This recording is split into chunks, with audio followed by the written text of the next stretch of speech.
BPL এর টিকিটের টাকা ৯/৬ সত্যতা যাচাইয়ের দুর্নীতি দমন কমিশনকে সব ধরনের সহযোগিতা করবে বিসিবি জানালেন বোর্ড প্রধান ফারুক আহমেদ। ম্যাচ ফিক্সিং নিয়েও সরব হয়েছেন, বলছেন তদন্ত হবে, ছাড় পাবে না কেউ।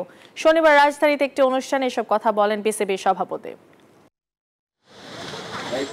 রাজধানীর বনানী চেয়ারম্যান বাড়ি মাঠে বিসিবির সভাপতির আগমন উপলক্ষ স্পোর্টস কার্নিভাল উদ্বোধন। সেখানে গিয়ে ছেলেবেলায় ফিরে যান ফারুক আহমেদ। ব্যাট হাতে নেমে পড়লেন মাঠে।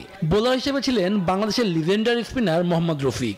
নস্টালজিক আর কি। আমাদের মনে আছে ছোটবেলা আমরা বিকাল 4টা থেকে 6টা সাড়ে 6টা পর্যন্ত ওয়েট করতাম কখন আমরা বাইরে গিয়ে খেলবো।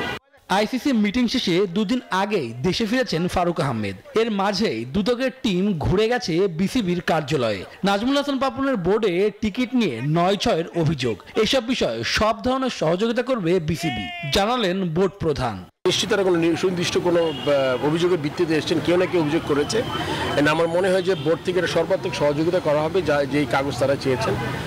আমাদের অলরেডি কাজ শুরু করেছে আমাদের সিইও, তাকে আমি বলেছি যে ওরা যে যা কোয়েরি দিয়ে গেছে ওটাকে যাতে ফুলফিল করে। ডিপিএল এ গুলশানের বিপক্ষে ইচ্ছাকৃতভাবে আউট হন শাইনপুকুরের ব্যাটাররা। এসব কারণে ডিপিএল এর মান নিয়ে প্রশ্ন তোলেন সাবেক ক্রিকেটারদের অনেকেই। সেসব বিষয়েও কথা বলেন বিসিবি সভাপতি।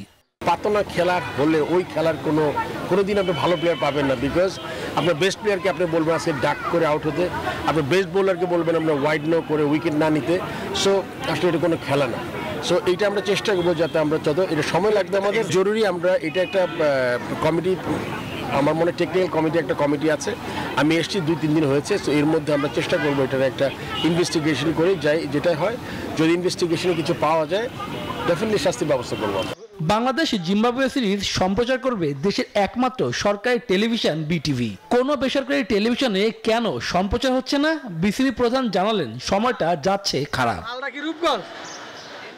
শুভদেবনাথ, নিউজ 24, ঢাকা।